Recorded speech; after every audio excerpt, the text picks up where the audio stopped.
గురువైన యేసుక్రీస్తు నామములో మీ అందరి వందనాలు. దేవుని మాటలు విందాం, కొంచెం శ్రద్ధగా విందాం. ఒకసారి దేవుని సన్నిధి నుంచి సుమదో గుమ్మర పట్టణాల్లోకి ఇద్దరు వ్యక్తులు వచ్చారు. వస్తే దేవదూతలు వచ్చారన్నమాట. దేవదూతలు వస్తే అక్కడ ఎవరున్నారో లోతు ఉన్నాడు కదా, ఆ లోతు వచ్చి దేవదూతలను బతిమాలుతున్నాడు, మా ఇంటికి రాయండి అని. వాళ్ళు మేము రాము, నడు రోడ్లు అయినా ఈ రాత్రి గడుపుతాం కానీ మీ ఇంటికి రామంటున్నారు వాళ్ళు. ఈయనేమో రాయండి అని బతిమాలుకుంటున్నాడు.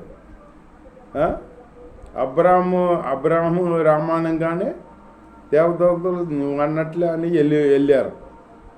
మరి లోతు రమ్మంటే నేను రానని ఎందుకన్నారు? అది లోతు ప్రార్థనా జీవితం లేదు, అబ్రాహం ప్రార్థనా జీవితం ఉంది. అయినా లోతు పంచాయతీ దిమ్మల కాడ కూర్చున్నవాడంట. అబ్రాహము కాడ కూర్చుండే ఇంటి బాగిట్ట ముంగిట్టు కూర్చున్నవాడంట.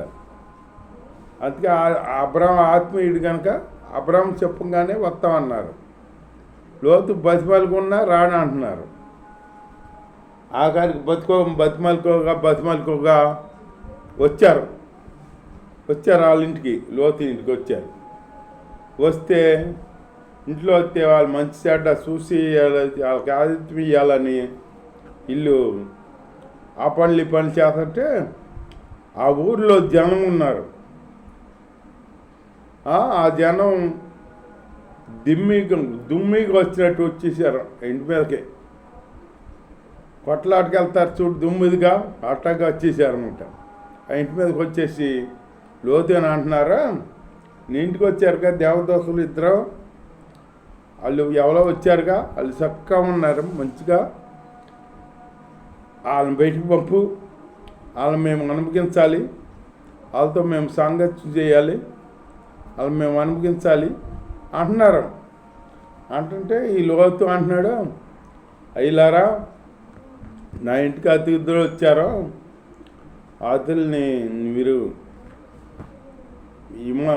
అలా ఇబ్బంది పెట్టమాకండే, వాళ్ళని పరామర్శ చేయమాకండే.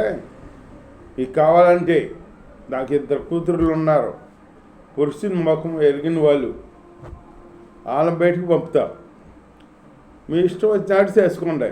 అంతేగాని వాళ్ళు మా ఇంటికి వచ్చారు అతిథులేక వాళ్ళని పరామర్శ చేయమాకండే అని బతిమాలుకుంటున్నాడు.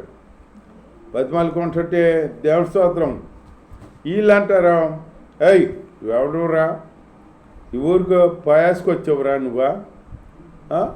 నువ్వు మాకు చెప్పొచ్చేవాడే అయ్యవా అని అంటారు. ప్రయాసకు వచ్చావురా, నీకు పొలం లేకపోతే మేము ఇప్పించలేదా, ఈ పొలం లేకపోతే మేము ఇప్పించాము, నీకు ఇల్లు లేకపోతే మేము ఇప్పించాము, నీకేమి లేకపోయినా మేము ఇక్కడ ఇప్పించాము, సమకూర్చి పెట్టాము, మా మాట కాదంటే నువ్వెవడో వాళ్ళని పంపించావు, బయటకు పంపించు అంటారు వీళ్ళు. ఈయనేమో బతిమాలుకుంటాడు, నా కూతురులు ఉన్నారు బయటకు పంపుతాను, ఇష్టం వచ్చిన అటు చేసుకోండి, అంతేగాని నా ఇంటికి వచ్చారు వాళ్ళు అతిథులాగా వచ్చారు, వాళ్ళని పరామర్శ చేయమండే అని అంటారు. ఈయన లోతు అంటాడు. లోతు అంటాం వాళ్ళు తిడతాం, లోతు అంటాం వాళ్ళు తిడతాం. ఈ దేవుడి సన్నిధి నుంచి వచ్చారా దేవదూతలు, ఆ దేవదూతలు చూసి ఆ లోతుని చేయబట్టి ఇంట్లోకి లాగేశారన్నమాట. ఇంట్లోకి లాగేస్తే అప్పుడు ఇంట్లోకి లాగేసి కలిపేసేసారు. అప్పుడు వీళ్ళకి కళ్ళు కనపడతలేక ఇంటి చుట్టూరు తిరుగుతున్నారు. తలుపు ఎక్కడరా, దర్వాజా ఎక్కడ, తలుపు ఎక్కడ, దర్వాజా ఎక్కడ అని ఆ ఇంటి చుట్టూ తిరుగుతున్నారు. ఒకరినొకరిని, ఎరా నీకు కనపడిందా బాబాయ్ అంటే, నాకు కనపడలేదే, నాకెక్కడ కనపడింది అంటాడు ఆయన. ఏంటి బాబాయ్ అని, కళ్ళేంటి ఒక రకంగా ముబ్బు గమ్మేసినట్టు ఉన్నాయంటే అంటారు. తలుపు కనపడతలా, దర్వాజా కనపడతలా. ఏంటంటే ఏమో నాకు అర్థం కావట్లేదు, మబ్బు గమ్మేసి ఉన్నట్టున్నాయి అని అనుకుంటున్నారు. ఇప్పుడు మన దేవుడు సన్నిధిలో నుంచి వచ్చారు కదా వాళ్ళు ఇలా కళ్ళకే మబ్బు గమ్మే ధరిచి అభిచ్చేసేట్టు గమ్మేసింది. లేకపోతే వీళ్ళు అన్యాయంగా ఇప్పుడు దుర్మార్గంగా వచ్చి ఏవు మీద కేకలేస్తున్నారు. లేకపోతే వాళ్ళు చూశారు లాగేశారు అనమాట. అట్లాగే మన దేవుణ్ణి మనం నమ్ముకున్నాం. మన శత్రువులు వచ్చి ఏదన్నా దౌర్జన్యం చేశారనుకో, మనం బతిమాలుకునే వాళ్ళలాగా ఉండాలి. మనం బతిమాలుకోవాలి. వాళ్ళు బతిమాలే కొలిది రెచ్చిపోతారు వాళ్ళు. ఆ తర్వాత వాళ్ళకి ఏం జరుగుతుందో వాళ్ళకి తెలీదు. మన దేవుడు మన పక్షాన యుద్ధం చేస్తాడు. వాళ్ళు గుడ్డోళ్ళు అయిపోతారన్నమాట. అట్లా ఇంట్లో గాలి తలిపేసి అప్పటికి ఒక్కడు ఇంటి చుట్టూ తిరుగుతున్నారు. తలుపు కనపడలా, దర్వాజా కనపడలే వీళ్ళకి. ఏంటి బాబాయ్ మనకి ఏది ఇట్లా చేట కమ్మినట్టు ఉంది అని అనుకుంటున్నారు అన్నమాట. అట్లా మబ్బుగా మెత్తాడు దేవుడు బిడ్డలకు వ్యతిరేకంగా చేస్తే దేవుడు మన పక్షాన్ని మనం ఏమనుకొని ఉంటే దేవుడే మన పక్షాన్ని యుద్ధం చేస్తాడు. వాళ్ళకి పనిష్మెంట్ ఇస్తాడు అన్నమాట. అంతేగాని మనం నువ్వంటే నువ్వంత అంటే నువ్వెంత, నువ్వంటే నేను ఊరుకుంటానా, నేను ఉప్పు కారం తింటున్నాను, నేనెందుకు ఊరుకుంటానా అని మనం అనకూడదు. వాళ్ళు అంటే మెల్లకుండా ఊరుకుని దేవుడికి చెప్పాలి. దేవుడికి చెప్తే ఆయనే చూసుకుంటాడు. మన పక్షాన్ని యుద్ధం చేసే దేవుడు మన దేవుడి స్తోత్రం, హల్లెలూయా. అలాగే కానీ మనం ప్రార్థన చేస్తూ వాళ్ళతో పాటు మాట్లాడి, వాళ్ళతో పాటు బూతులు మాట్లాడి, వాళ్ళతో పాటు మనం చేసామనుకో, వాళ్ళకి మనకి తేడా ఉండదు. మనం చేయకూడదు. దేవుణ్ణి నమ్ముకున్నాక లోకంలో ఉన్న రీతిగా మనం ఉండకూడదు. మన క్రియలు వేరేగా ఉండాలి, వాళ్ళ క్రియలు వేరేగా ఉంటాయి. వాళ్ళ క్రియలు ఏంటి? సినిమాల చుట్టూ తిరుగుతారు వాళ్ళు. సినిమాల చుట్టూరు చుట్టూరు అటు ఇటు తిరుగుతారు వాళ్ళు. తాగుడని, పేకాటని అన్నీ తిరుగుతారు లోకంలో. మనం అట్లా ఉండకూడదు. మనం దేవుడిని నమ్ముకున్న వాళ్ళం మనం పవిత్రంగా జీవించాలి. అవన్నీ వద్దనుకుని మనం దేవుడిని నమ్ముకున్నాం. అవన్నీ మనలో ఉండకూడదు. ఇక ఆడి జోలికి మనం వెళ్ళకూడదు. ఒక్కొక్కరు అంటారు అది అదే ఇది ఇదే అంటారు. ఏంటో అది అదే ఇది ఇదే అంట. ఏంటో ఇది అదే. నీ హృదయం మార్చుకోరా బాబు అంటున్నాడు దేవుడు. ఆ హృదయం మార్చుకోకుండా ఆ హృదయంలో అవి కావాలి ఈ కావాలి అంటాడు. అంటే ఒక నూతిలో 2 ఓటలు వర్తియా, తీపి నీరు ఉప్పు నీరు వరదా, అట్లాగే నీవు తీపి నీరు ఉండేటట్టు హృదయంలో దేవుడు నిన్ను పిలుచుకున్నాడు. మళ్ళీ ఉప్పు నీళ్ళు కాడ కావాలి నాలో అంటే అట్లాగా నువ్వు అటు ఇటు కాకుండా పోతావు. నువ్వు దేవుడు చెప్తున్నట్టు వినపోతే అటు ఇటు కావడపోతావు. ఆ లోకం వాళ్ళు ఏదైనా చేస్తారు. అది విశాల మార్గం, మనది ఇరుకు మార్గంలో వెళ్ళే వాళ్ళని మనకి ఎన్నో శ్రమలు వచ్చినా కానీ మన దేవుడు జయించిన దేవుడు జయమిస్తాడు. మన దేవుడు జయించాడు మాట, మనకి జయమిస్తాడు.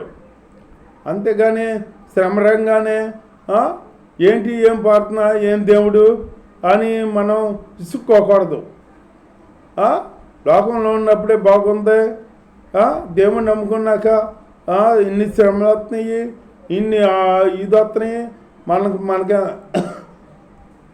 దేవుడి స్తోత్రం, మనకి జడిసే వాళ్ళు కాడ మనకి ఎదురు తిరుగుతున్నారో అని మనం అనుకుంటాం.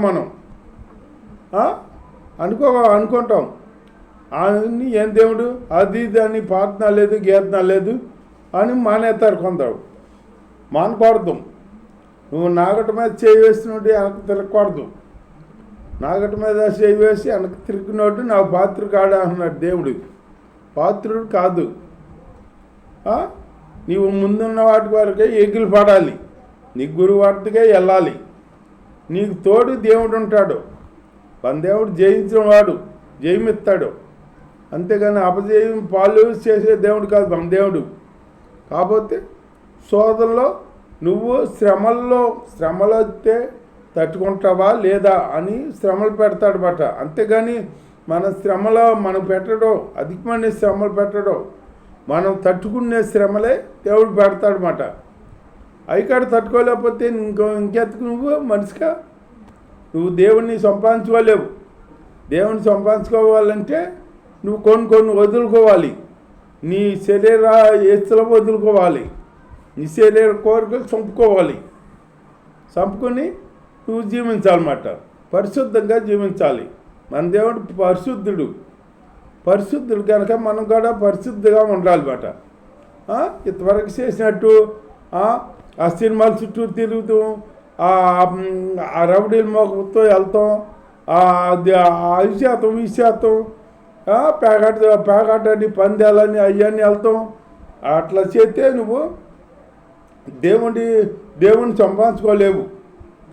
దేవుడు సంపాదించుకోవాలంటే దేవుడు అంటున్నాడు నీ హృదయం మారాలి, మంచి హృదయంగా ఉండాలి నీ హృదయం. అంతేగాని నువ్వు లోకంలో ఉన్నప్పుడు మనం ఎట్లా ఉన్నాం, బిగ్గా ఉన్నాం. మన దేవుడు కనుకరించి మనకే మంచి గొప్ప రక్ష ఇచ్చాడు. మనకి ఎవరికి లేని పెద్ద వాళ్ళకి బాడీ గార్డులు ఉంటారు. అలాంటి బాడీ గార్డు కింద దేవుడు మనకు ఉన్నాడనమాట. మన దేవుడు మనకి ఏ అపాయం లేకుండా కాపాడుతున్నాడు మా దేవుడు. అలాంటి దేవుడు మనకుంటే ఆ దేవుడిని గుర్తించకుండా మనం చిన్న శ్రమరంగానే దేవుని దూషిస్తామన్నమాట. దూషించే బిడ్డలుగా ఉండకూడదు, దేవుని గణపరిచే బిడ్డలుగా ఉండాలన్నమాట. బైబిల్లో యేసేపు అని ఉన్నాడు. ఆ యేసేపుకి ఎన్నో శ్రమలు వచ్చినాయి.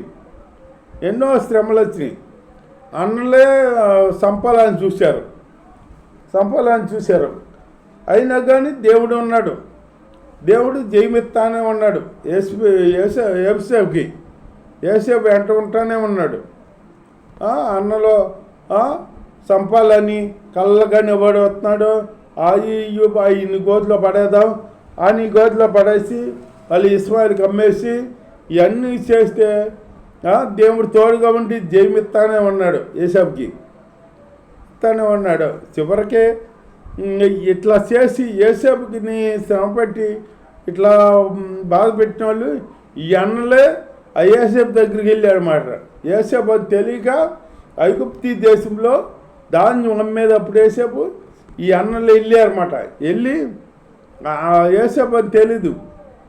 అప్పుడు దండం పెడుతున్నారు. అది యేసేపుకి ముందేసి దేవుడు చూపించాడు. వీళ్ళ పనులన్నీ నిలబడి ఉన్నాయంట, పడుకొని ఉన్నాయంట. యేసేపు పని నిలబడి ఉందంట. అంటే యేసేపుకి వీళ్ళందరూ సాష్టంగా పడుతున్నారన్నమాట అని చూపించాడు దేవుడు. ఆ కాలం అర్థం పోతా దేవుడు చూపించింది వ్యర్థంగా పోతాం.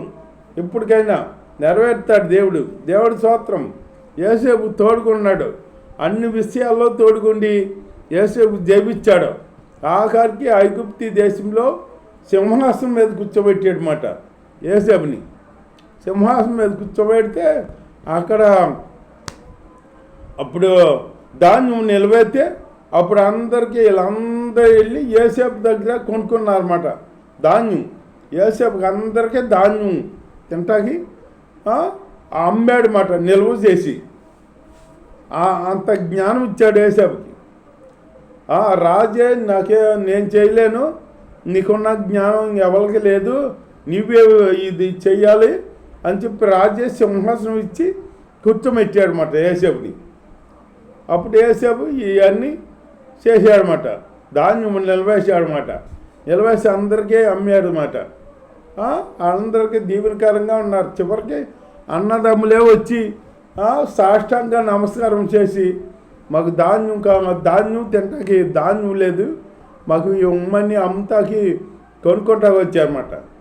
అట్లాగే తలగా నియమిస్తాడు మన దేవుడు, తోగ్గా ఉంచడు. మన దేవుడిని తక్కువ అంచనా వేయకుండా, మనం దేవుని చనుకోకుండా సంఖ్య పెట్టుకున్నా లేకుండా ఆయన ప్రార్థించుకుంటూ ఆయనలో ముందుకు సాగుతాం. దేవుడి వాక్యం దీవించ